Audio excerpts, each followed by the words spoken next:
Hi everyone. आज हम करेंगे चैप्टर 7 ऑफ क्लास 12 इंटेग्रल्स।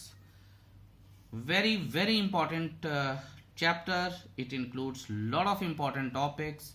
बहुत कुछ इसमें ऐसा है जो हमें बहुत अच्छे से सीखना चाहिए। आफ्टर एप्लीकेशन ऑफ डेरिवेटिव, जिसमें हम काफ़ी सारी चीज़ें सीख के आए हैं, जैसे कि rate of change, increasing decreasing, maxima minima, normals and tangents, approximation, बहुत कुछ सीख के आए हैं। उसके बाद ये सारी चीज़ों के बाद हम इंटेग्रल्स करने जा रहे हैं। तो जैसा कि उड़ता उड़ता मीनिंग बच्चों को बताया जाता है, पूछते भी हैं, +2 वाले बताते भी हैं, जेई वाले भी बात करते हैं कि जो इंटेग्रल्स है वो उल्टा है बिल्कुल डिफरेंशिएशन का, जो कि बिल्कुल सही भी बात है।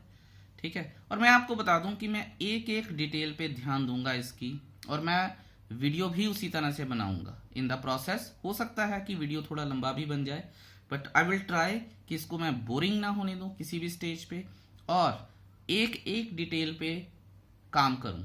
और मैं आपसे भी यही एक्सपेक्ट करूंगा कि आप सब कुछ सीखेंगे, और अगर आप सब कुछ सीख गए जो कि वीडियो में बताया जाएगा, तो मैं प्रॉमिस करता हूं कि ये चैप्टर आपको तंग नहीं करेगा। अगर आप डिटेल्स पे ध्यान नहीं देंगे तो ये पक्का तंग करेगा आपको। ठीक है, चलिए let's get going and start. देखिए, इंटेग्रल्स है। अगर हम किसी, जैसे हमारे पास एफ ऑफ एक्स है, उसको अगर मैं डिफरेंशिएट करूं तो वो क्या बन जाएगा, एफ डैश एक्स। ध्यान से सुनिएगा, बहुत इंपॉर्टेंट और इंटरेस्टिंग चीजें हैं। वो एफ डैश एक्स बन जाएगा। ठीक है, ये है एक्ट ऑफ या प्रोसेस ऑफ डिफरेंशिएशन। ठीक है, अगर दोबारा डिफरेंशिएशन को मुझे इस फंक्शन में ही कन्वर्ट करना हो तो वो क्या हो जाएगा, वो प्रोसेस ऑफ इंटेग्रल हो जाएगा, इंटीग्रेशन। ठीक है, ये एक ब्रॉड सा, बहुत बड़ी चीज का छोटा सा मीनिंग बताया मैंने आपको।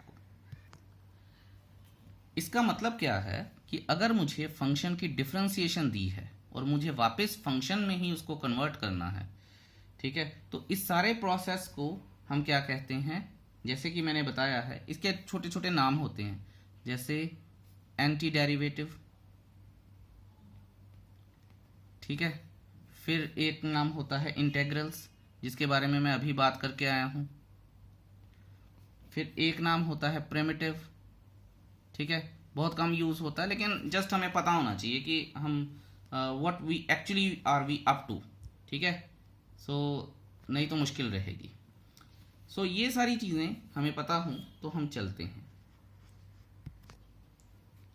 प्रोसेस को कंप्लीट करने के लिए। इसका मतलब क्या है कि process of finding anti derivative of the differentiation, ठीक है, इज कॉल्ड इंटेग्रल्स। या आप दूसरे तरीके से भी इसको समझ सकते हैं कि जब डिफरेंशिएशन से हमें कोई फंक्शन पे लेके जाना है, ठीक है, तो उसे एंटी डेरिवेटिव या इंटेग्रल्स भी बोलते हैं। अब एक बात समझेंगे, इंटेग्रल्स में फिजिक्स के बच्चे तो इसको ज्यादा अच्छे से कोरिलेट कर पाएंगे। इंटेग्रल्स में हम दो चीजें करते हैं, indefinite integrals, indefinite and definite। मैं कोशिश करूंगा कि इस तरह से समझाऊं कि अगर आप नहीं भी कुछ कोरिलेट कर पा रहे हैं फ्रॉम योर प्रीवियस स्टडीज, तब भी आपको ये पूरा समझ में आ जाए। ठीक है, सो बड़े प्यार से समझेंगे इसे। अब इनके मीनिंग क्या क्या हैं, किस किस तरह से ये यूज होते हैं, ये सारी चीजें हम टाइम आने पे करते जाएंगे। ठीक है, अभी हम पहले हम इंडेफिनेट करेंगे। इंडेफिनेट आएगी तो हम डेफिनेट पे शिफ्ट कर पाएंगे। ठीक है, वैसे मैं आपको बता दूं, छोटा सा मतलब बताता हूं डेफिनेट इंटेग्रल्स का, एरिया अंडर अ कर्व। तो इसको जब एक्सपैंड करेंगे, प्रॉपर पूरा करेंगे डेफिनेट इंटीग्रेशन में, तो वो तो तब की बात है, अदरवाइज ये एरिया अंडर अ कर्व होता है, दैट इज डेफिनेट इंटेग्रल्स। अब हम बुक की हेल्प लेते हैं और यहां से एक फंक्शन उठाते हैं। ठीक है, सिंपल है, मैं फंक्शन सिर्फ ये उठाऊंगा, डिफरेंशिएशन नहीं करूंगा और इसके ऊपर प्रॉपर बात भी करूंगा। लेट्स सी, मेरे पास एक फंक्शन है, ध्यान दीजिएगा, एक फंक्शन है साइन एक्स और ये एफ ऑफ एक्स है। ठीक है, बहुत ध्यान से इसको सुनिएगा अब जो मैं बोलने जा रहा हूं। अब सुनिए, ठीक है, जो चीज हम करते आए हैं मैं वही बोलूंगा। Differentiate this function with respect to x, differentiate f of x with respect to x. तो आप क्या लिखते हैं, या ये y हो सकता है तो dy बाई डी एक्स और f dash x is equal to cos x लिख देंगे। ठीक है, ध्यान दीजिएगा, एक ऐसी चीज बताऊंगा जो हमने शायद कभी सोची नहीं है। अगर अब मान लीजिए मैं इस फंक्शन को बोलता हूं, ये जो हमारे पास फंक्शन है एफ ऑफ एक्स फंक्शन है, इसको क्लोज कर देता हूं मैं ताकि आपको समझ आ जाए। मान लीजिए मेरे पास फंक्शन यही है, दोबारा से साइन एक्स फंक्शन है। मैं इसे ये नहीं बोलता हूं, मैं सिर्फ ये बोलूंगा कि डिफरेंशिएट दिस फंक्शन, यानी डिफरेंशिएट एफ ऑफ एक्स। आप सिर्फ एफ ऑफ एक्स को डिफरेंशिएट कर दीजिए। और हम ये बात पढ़ के आए हैं कि जब तक विद रिस्पेक्ट टू नहीं पता हम कर ही नहीं सकते हैं। ठीक है, तो देखिए अगर ये y भी है तो dy बाई डी एक्स, और विद रिस्पेक्ट टू मुझे पता नहीं है तो मैं ये चीज नहीं लिख सकता हूं। याद रखिएगा ये बात, यही करते थे ना। फिर मैं लिखूंगा, ठीक है, F dash x is equal to sine X की differentiation cos x D X लिखूंगा मैं। इस कॉन्सेप्ट को आपको बहुत ध्यान से करना है। जब सिर्फ डिफरेंशिएट है, ठीक है, विद रिस्पेक्ट टू कुछ नहीं है, तो ये होता है। जब ये होता है, अब आप पूछेंगे कि सर फिर फर्क क्या हुआ, तो देखिए मैं आपको बताता हूं। अगर मान लीजिए मेरे पास फंक्शन है f of x is equal to sine x, मैंने इसको डिफरेंशिएट किया तो मेरे पास आ गया साइन एक्स डी एक्स आ गया। अब ध्यान दीजिएगा, यहां पे अगर y होता तो मैं लिखता dy, क्योंकि विद रिस्पेक्ट टू तो पता ही नहीं है कुछ भी। अब देखिए अगर मैं इसको बोलता विद रिस्पेक्ट टू एक्स कर दो डिफरेंशिएट, तो क्या आता, dy बाई डी एक्स आता और यहां dx बाई डी एक्स आता, और ये कट जाता, तो f डैश एक्स जो होता वो सिंपल साइन एक्स होता। तो कहने का मतलब ये है कि जब तक हमें विद रिस्पेक्ट टू नहीं पता, हमें उसके साथ जो भी वेरिएबल होगा, ठीक है, उसके साथ अगर ये थीटा होता, विद रिस्पेक्ट टू थीटा नहीं मैं बोल रहा, तो साइन थीटा डी थीटा आता। ठीक है, ये बहुत इंपॉर्टेंट बात है, most of the teachers miss it while teaching. I hope ये चीज क्लियर है। ठीक है, इंटीग्रेशन एक ऐसी चीज है जिसे पढ़ना एक आर्ट है और पढ़ाना तो ऑफ कोर्स एक आर्ट है। तो बड़े ध्यान से हम देखेंगे इसी फंक्शन को। दोबारा से इसको क्लोज करता हूं मैं, दोबारा से देखते हैं। मान लीजिए मेरे पास एक फंक्शन है f of x is equal to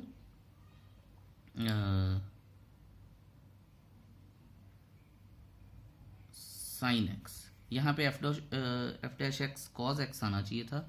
ठीक है, तो मैंने ये चीज़ें थोड़ा सा गड़बड़ कर दी थी। हाउएवर आई होप कि वो काफ़ी सारी चीज़ें बतानी होती हैं तो कई बार ये चीज़ें मिस हो जाती हैं। अच्छा, मान लीजिए मेरे पास एक फंक्शन है साइन एक्स, ठीक है, और उसके बाद मैं लिख देता हूँ प्लस वन। ठीक है, इन सारी चीज़ों को अभी मैं बिखेर रहा हूँ, अभी थोड़ी देर में इकट्ठा कर दूंगा। अगर मैं इसकी डिफरेंशिएशन करता, विद रिस्पेक्ट टू एक्स करता, तो क्या आता, कॉज एक्स आता, प्लस 0 आता। समझ गए आप बात को? ठीक है, विद रिस्पेक्ट टू एक्स बताया है। अब ध्यान से सुनिएगा जो मैं बता रहा हूं, और अब चीजों को इकट्ठा करना शुरू करते हैं। चलिए अगले पेज पर चलते हैं। अब आप ये देखिए, इसी एग्जाम्पल को लेके आगे चलते हैं जहां से हमने शुरू किया था कि d of sine x with respect to कुछ नहीं है, तो आप क्या बोलोगे जी, कॉज एक्स डी एक्स आएगा। अब ध्यान दीजिएगा, मैंने आपको शुरू में ही बताया था कि अपना डिफरेंशिएशन से इंटीग्रेशन लगा के फंक्शन की ओर जाना इज कॉल्ड एंटी डेरिवेटिव या प्रोसेस ऑफ एंटी डेरिवेटिव। इसका मतलब इसके ऊपर अगर मैं इंटीग्रेशन लगाऊं तो मेरे पास यही फंक्शन आ जाएगा। तो देखिए ये इंटीग्रेशन का साइन होता है cos x dx। अच्छा, अब आप ये देखिएगा और बड़ी इंपॉर्टेंट बात है, सुनिएगा। अगर मैं सिंपल यहां पे लिख दूं, अगर मैं इंटीग्रेशन ऑफ cos x, अगर इसके साथ dx नहीं लिखा है तो ये चीज ही गलत है। बच्चों को इसकी इंपॉर्टेंस ही नहीं पता होती है, ठीक है। ये बहुत dx जो है बहुत इंपॉर्टेंट चीज है। ये एक ऑपरेटर की तरह काम करता है कि भैया करो अब इसमें इंटीग्रेशन, ठीक है। जैसे d, यहां पे d जो है ये ऑपरेटर होता है डिफरेंशिएशन का, विद रिस्पेक्ट टू कुछ दिया है या नहीं दिया बात की बात है, ठीक है। ये ऑपरेटर होता है, d जो है वो ऑपरेटर है। इसी तरह से यहां पे इंटीग्रेशन में dx जो है वो ऑपरेटर है, तो बिना ऑपरेटर के ऑपरेशन नहीं लग सकता है। I hope that is clear to you. चलिए, फॉर द टाइम बीइंग मैं आपको बता रहा हूं, just for the time being, कि cos x की इंटीग्रेशन जो होती है वो sin x होती है। और आप ये देखिए कि ये फंक्शन भी यही था। ये करते कैसे हैं, कंफ्यूज मत होइएगा, ये करते कैसे हैं वो भी आपको थोड़ी देर में पता चल जाएगा, ठीक है। तो आप ये देखिए कि फंक्शन आ गया ना, sin x फंक्शन था, तो f ऑफ x क्या था, sin x था। जब मैंने इसकी इंटीग्रेशन की, डिफरेंशिएशन की विदाउट सेइंग एनीथिंग कि विद रिस्पेक्ट टू क्या हो रहा है, तो ये आया था। फिर इसके ऊपर मैंने इंटीग्रेशन लगाई तो दोबारा से फंक्शन आना चाहिए, फंक्शन आ गया है। ये बात आपको क्लियर होनी चाहिए। अब एक और एग्जांपल लेते हैं दोबारा से। जैसे कि मैंने पहले भी बोला था, sin x प्लस 1 है, ये हमारा फंक्शन है, f ऑफ x है। तो मैं कह रहा हूं कि इसे डिफरेंशिएट कीजिए, तो आप बोलेंगे कि d of f of x, क्योंकि विद रिस्पेक्ट टू नहीं है कुछ भी, तो आप क्या बोलेंगे कि ये आ जाएगा cos x dx प्लस 0। आ गया जी? हाँ जी। अब यहां से जो मैं बोल रहा हूं वो बहुत इंपॉर्टेंट है। दोबारा से प्रोसेस ऑफ इंटीग्रेशन करेंगे तो cos x dx की जब मैं इंटीग्रेशन करूंगा तो हिसाब से तो यही फंक्शन आना चाहिए, है ना। तो यही फंक्शन अगर आएगा, cos x की इंटीग्रेशन में पढ़ के आया हूं कि sin x होती है, अभी मैंने आपको बताया था। लेकिन हमारे पास तो फंक्शन प्लस 1 है। अब प्लस 1 तो हमें पता नहीं है कि क्या है, ठीक है।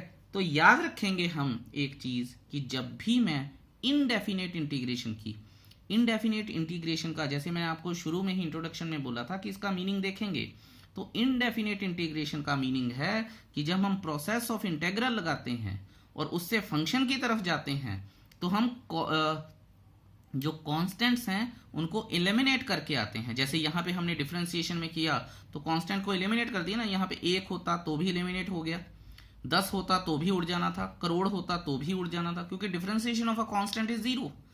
और जब मैं इंटेग्रल लगा के अपना डिफरेंशिएशन किए हुए नंबर से दोबारा से फंक्शन में आऊंगा तो कांस्टेंट्स का मुझे बिल्कुल नहीं पता, तो उस कांस्टेंट का प्लेस फिल करने के लिए मैं लगा लेता हूं c। तो ये कॉन्सेप्ट होता है c का। c स्टैंड्स फॉर कांस्टेंट और dx जो है ऑपरेटर है। I hope that is clear to you. इसके बारे में और भी बात करते हैं अभी, तो आई होप ये चीज क्लियर है। अब मैं आपको एक चीज लिख के बताता हूं, यहां से ध्यान से देखिएगा। ये अगर f ऑफ x dx है, देखिए अब आपको पता चल गया कि इंटीग्रेशन के अंदर dx लगा होना चाहिए। तो इसमें ये क्या है, ये है इंटेग्रल ऑफ f, ठीक है। दिस इज या इसको छोड़िए, मैं इस चीज पूरी का मीनिंग बताता हूं, ठीक है। Integral of f with respect to x, integral of f with respect to x, कहने का मतलब क्या है कि इस पूरे डेरिवेटिव की anti derivative with respect to x, तो इस फंक्शन की डेरिवेशन हुई होगी तभी तो एंटी डेरिवेटिव लग रहा है। तो मतलब इंटेग्रल ऑफ दिस फंक्शन यानी anti derivative of this function with respect to x. समझ आई आपको ये बात? चलिए ठीक है। अब आप ये देखिए कि इस फंक्शन में एफ ऑफ एक्स क्या है। एफ ऑफ एक्स होता है, ध्यान से देखिएगा, इंटीग्रैंड। ठीक है, जब एंटी डेरिवेटिव निकालते हैं, जिस फंक्शन का निकालते हैं उसे इंटीग्रैंड बोलते हैं।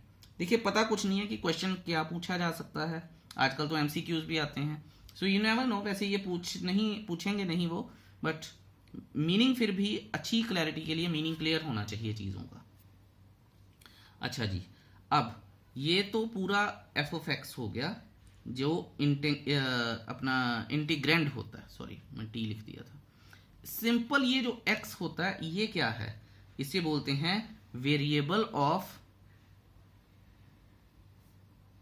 इंटीग्रेशन। देखिए जब एक्स उक्स हटके बाकी चीजें आनी शुरू हो जाती है ना, तब इन सारी चीजों की याद आनी शुरू हो जाएगी आपको कि ये क्या था क्या नहीं था। ठीक है, अच्छा क्वेश्चन कैसे आएगा? क्वेश्चन में लिखा होगा इंटीग्रेट कर दीजिए। इंटीग्रेट का मतलब क्या है? फाइंड द एंटी डेरिवेटिव या इंटेग्रल। ये भी आपको क्लियर होना चाहिए। अच्छा, अब एक और बात समझिए, इस चीज को लोग इंपॉर्टेंस नहीं देते हैं, पर मुझे लगता है कि ये चीज बतानी बड़ी जरूरी है। अगर यहां पे लिखा है कि an integral of F, question में लिखा हो अगर इंटेग्रल ऑफ एफ, तो उसका मीनिंग क्या है? उसका मीनिंग है कि एक ऐसा फंक्शन जिसकी डिफरेंशिएशन हुई है, अब आप उसकी एंटी डेरिवेटिव लगा के यानी इंटेग्रल लगा के दोबारा से फंक्शन पे वापस आ जाइए। तो एन इंटेग्रल ऑफ एफ का मतलब है कि एक डेरिवेटिव हुआ एक फंक्शन का, उस पे एंटी डेरिवेटिव या उसका इंटेग्रल लगाया हमने, प्रोसेस किया, तो हमारे पास फंक्शन आएगा। ठीक है, और इंटीग्रेशन क्या होती है? Process of integral. और सी मैंने आपको बता ही दिया कांस्टेंट होता है। I hope that is clear to you. अब देखिए दोबारा से बात करते हैं एक और, जो हमारे पास एनसीईआरटी में ही एक एग्जाम्पल थी कि उन्होंने क्या बोला है, अगर एक्स क्यूब की मुझे डिफरेंशिएशन करने को बोला है, विद रिस्पेक्ट टू एक्स नहीं बोला, तो क्या होती है? 3x² dx है। बहुत ध्यान से देखिएगा ये चीज। अब मैं आपको बता चुका हूं कि dx क्यों आता है, क्योंकि विद रिस्पेक्ट टू एक्स तो बोला ही नहीं गया। अगर विद रिस्पेक्ट टू एक्स बोला जाता तो मैं dx अपॉन dx करता और ये कट जाते। अब देखिए, अगर एक फंक्शन मुझे दिया है x³ अपॉन 3 और मुझे इसको डिफरेंशिएट करने के लिए बोला है, विद रिस्पेक्ट टू x, तो क्या होगा? 3x² अपॉन 3, क्योंकि 1/3 कांस्टेंट था, बाहर चला गया, इज इक्वल टू x²। ठीक है, सो कहने का मतलब क्या हुआ कि अब मैं अगर इसकी इंटीग्रेशन करूंगा तो यही आना चाहिए। ठीक है, सो इसको हम देखेंगे इन सारी चीजों को कि हमारे पास क्या क्या आता है और कैसे कैसे आता है, मतलब ये सारा प्रोसेस क्या होता है। अब बच्चों का क्वेश्चन ये होता है, ये तो चलिए हमने समझ लिया जो समझना था। अब बच्चों का क्वेश्चन ये होता है कि सर एक बात बताइए कि जो डिफरेंशिएशन में हम प्रोडक्ट रूल करते हैं, कोशेंट रूल करते हैं, चेन रूल करते हैं, ठीक है, क्या ये इंटीग्रेशन का भी पार्ट है या नहीं है? देखिए मैं आपको बता दूं कि अगर मैं, ये मेरे पास एक धागा है, ठीक है, ध्यान से देखिएगा, तो डिफरेंशिएशन का क्या मतलब है कि मैंने धागा तोड़ देना है, ये टूट गया। ठीक है, आप करिएगा फिर से। और इंटीग्रेशन का मतलब है कि ये टूटा हुआ धागा मुझे जोड़ना है, इस फॉर्म में लेके आना है। कहने का मतलब ये है कि अगर ये टूटा हुआ धागा जोड़ना है ना मुझे, तो इसका प्रोसेस ही अलग होगा इससे। वो प्रोसेस क्या क्या होंगे, कैसे कैसे होंगे, वो मैं आपको बताता हूं अब। ठीक है, बड़े ध्यान से सुनिएगा, क्योंकि इंटीग्रेशन अपने आप में ही प्रॉपर पूरा का पूरा अलग ही प्रोसेस है। ठीक है, डिफरेंशिएशन का उल्टा जरूर है, लेकिन प्रोसेस इसका बिल्कुल अलग अलग है। तो इसमें कुछ चीजें हैं जो हमारा क्वेश्चन है, जैसा मैंने आपको बताया कि प्रोडक्ट रूल नहीं लगेगा, कोशेंट रूल नहीं लगेगा, ठीक है, चेन रूल नहीं लगेगा, तो फिर लगेगा क्या? ठीक है, सो सुनिए, जो बेसिक इंटीग्रेशन है हमारी, जो इनिशियल इंटीग्रेशन है, उसमें जो क्वेश्चन है वो एडिशन या फिर सब्ट्रैक्शन फॉर्म में ही होना चाहिए। ये जो चीजें बोल रहा हूं ना मैं, ये जब क्वेश्चन में एप्लीकेशन आएगी तो आपको वाकई में ही लगेगा कि आपको कुछ काम की चीजें बताई गई हैं। अगर ऐसा नहीं है, अब जरूरी थोड़ी है कि क्वेश्चन एडिशन या सब्ट्रैक्शन में ही हो, अगर नहीं होगा तो छोड़ थोड़ी देंगे उसे। ठीक है, अगर क्वेश्चन हमारा डिवीजन है या मल्टीप्लिकेशन में है, कोई फंक्शन दिया हुआ, तो we will try and convert करेंगे, कन्वर्ट द फंक्शन या convert the given function into addition और सब्ट्रैक्शन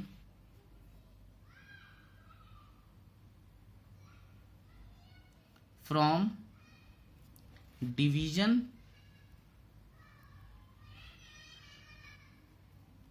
और मल्टीप्लिकेशन।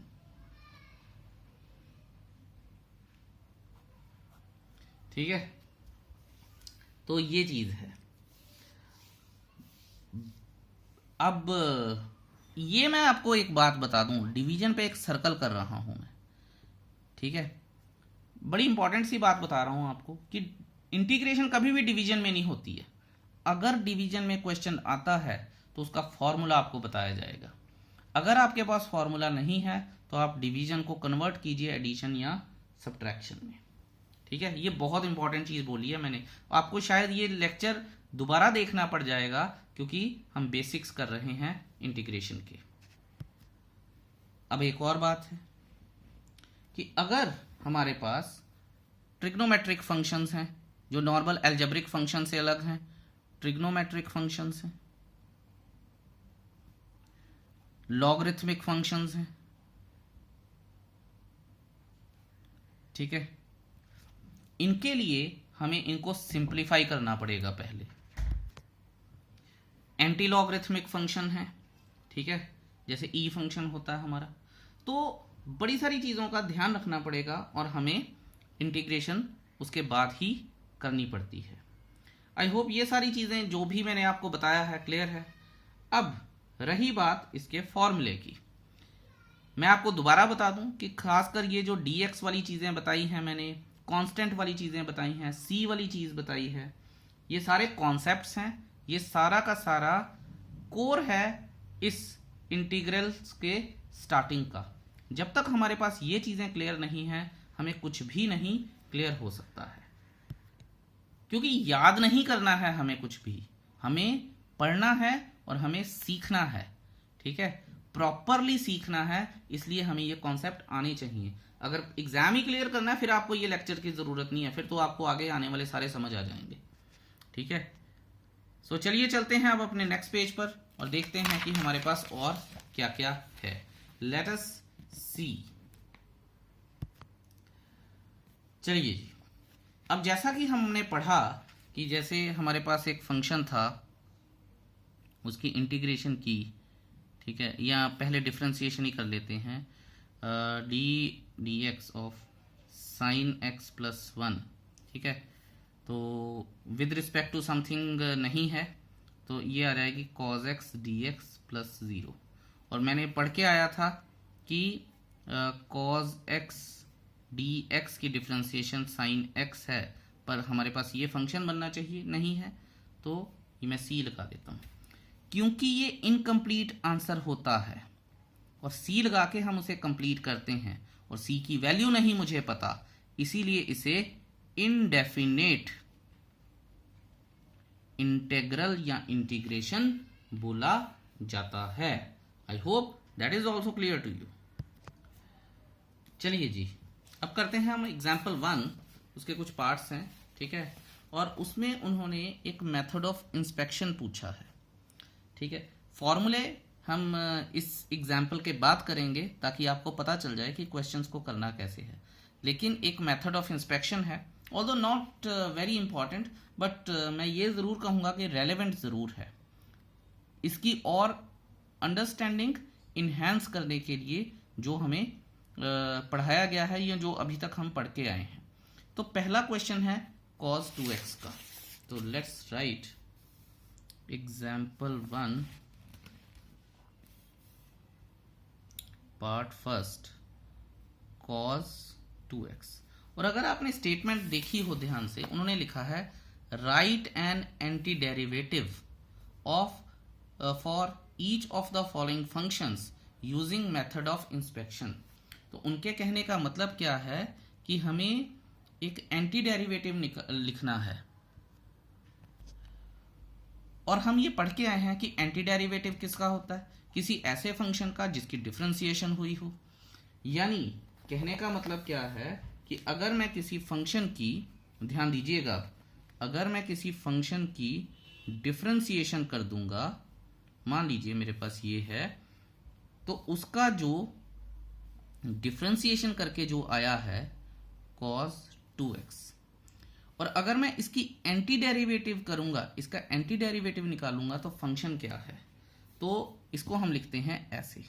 लेट बुक में थोड़ा सा ये मुझे नहीं समझ में आता है कि उन्होंने कैसे लिखा है, तो मैं आपको रेकमेंड नहीं करूंगा कि बुक को रेफर कीजिए यहाँ पे।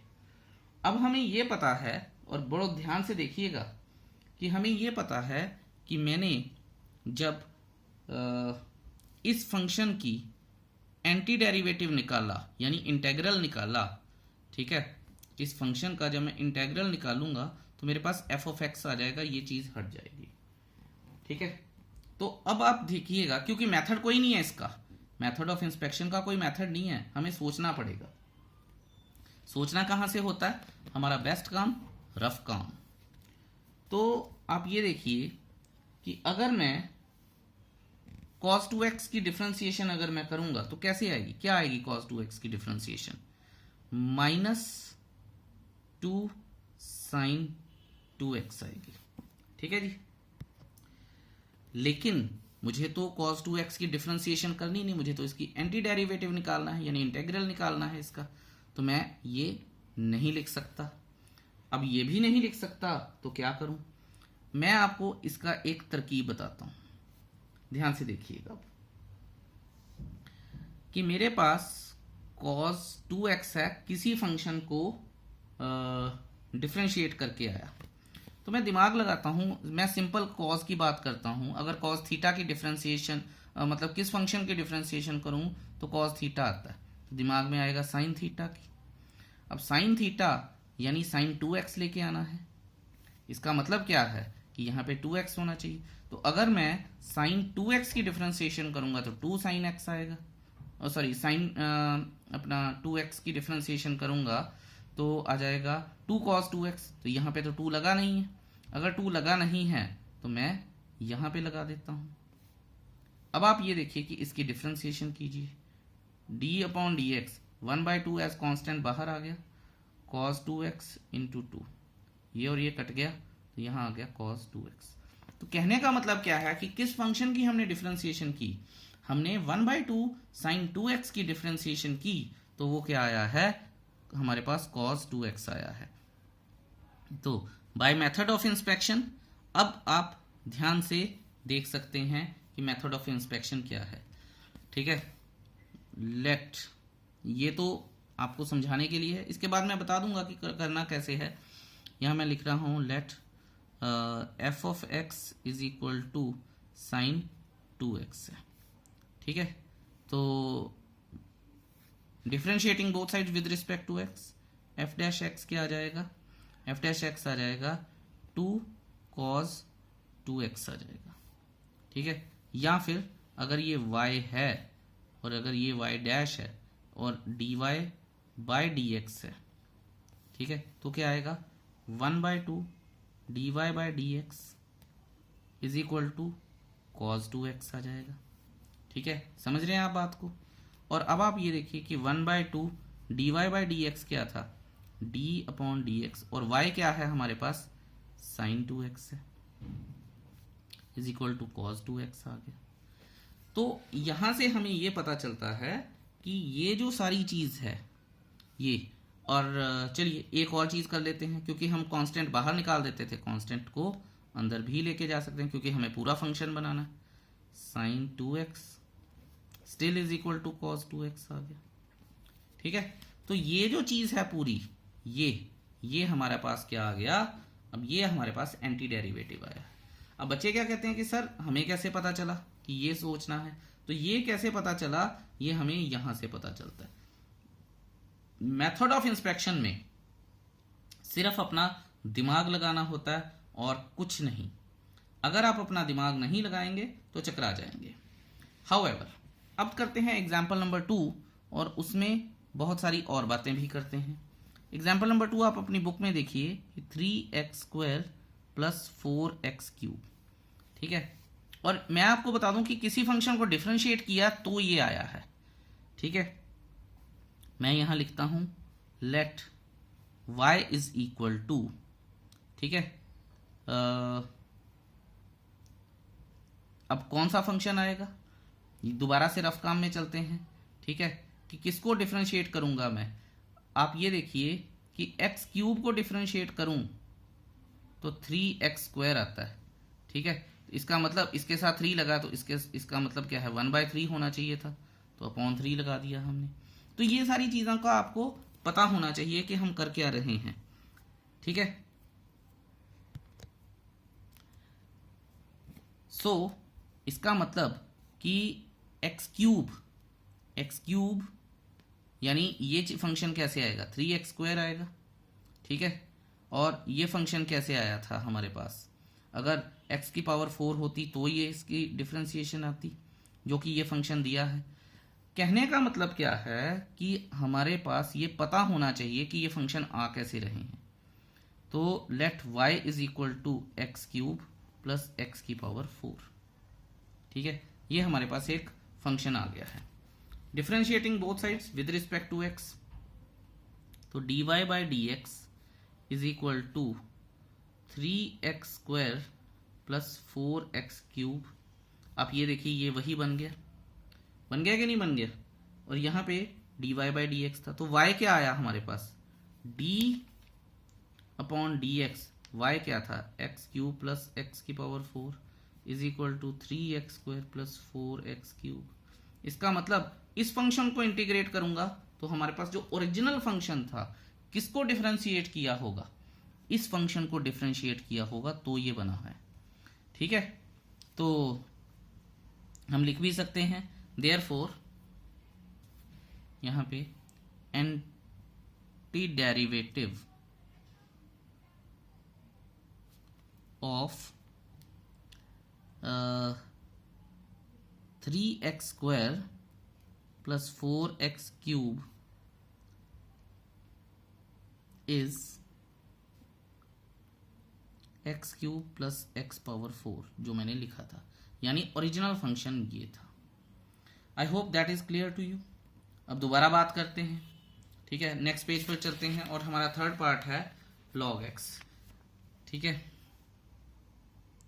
अच्छा घबराइएगा मत अगर आपको ये नहीं समझ में आता है, विद सम वर्किंग विद अपना इंटीग्रेशन आपको ये आ जाएगा। ठीक है, ऐसा नहीं है कि आपको आएगा नहीं।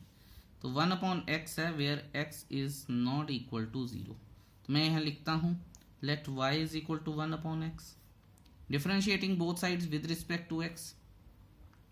ठीक है, अब आपको ये इस बात का खास ध्यान रखना है, सॉरी मैंने ये क्या कर दिया, मुझे ये देखना है कि 1/x किसकी डिफरेंशिएशन है। तो डिफरेंशिएशन तो आपको बिल्कुल रटी हुई होनी चाहिए, तो आपको पता है कि log x की डिफरेंशिएशन 1/x होती है ना। तो मैं यहां लिखूंगा let y is equal to log x, कहने का मतलब मैं आंसर पहले लिख लूंगा। अब differentiating both sides with respect to x, तो d अपॉन डी एक्स आ जाएगा, जो कि log x हो जाएगा। ठीक है, y क्या है हमारे पास, log x है, d upon d x, log x, और इसकी क्या है 1/x। इसका मतलब क्या है, इसका एंटी डेरिवेटिव क्या है, ये है। यानी ओरिजिनल फंक्शन क्या था, log x था। जो ओरिजिनल फंक्शन पे मेथड ऑफ इंस्पेक्शन में आपको पहले ही पहुंचना है, ठीक है। तो एक्सरसाइज के कुछ क्वेश्चंस हैं, वो पहले कुछ क्वेश्चंस हैं वो आप इस एग्जांपल की हेल्प से कर सकते हैं, ठीक है। और नेक्स्ट यहीं पे मैं रुकूंगा। नेक्स्ट वीडियो में हम इंटीग्रेशन के कुछ फॉर्मूले करेंगे, बेसिक फॉर्मूले हैं वो हमारी इंटीग्रेशन के, वो बनते कैसे हैं, वो आते कैसे हैं, ये सारी चीज़ों का हम बहुत एक्सप्लेनेशन के साथ बात करेंगे इन सारी चीज़ों के बारे में। Till then thank you so much for watching this video so patiently. अगर आपको कुछ भी नहीं समझ में आता है, do talk to me. Integration है, बहुत इंपॉर्टेंट है, आपको आनी चाहिए। Till then, wait for the next video. Thank you so much. Have a wonderful day ahead. Bye bye.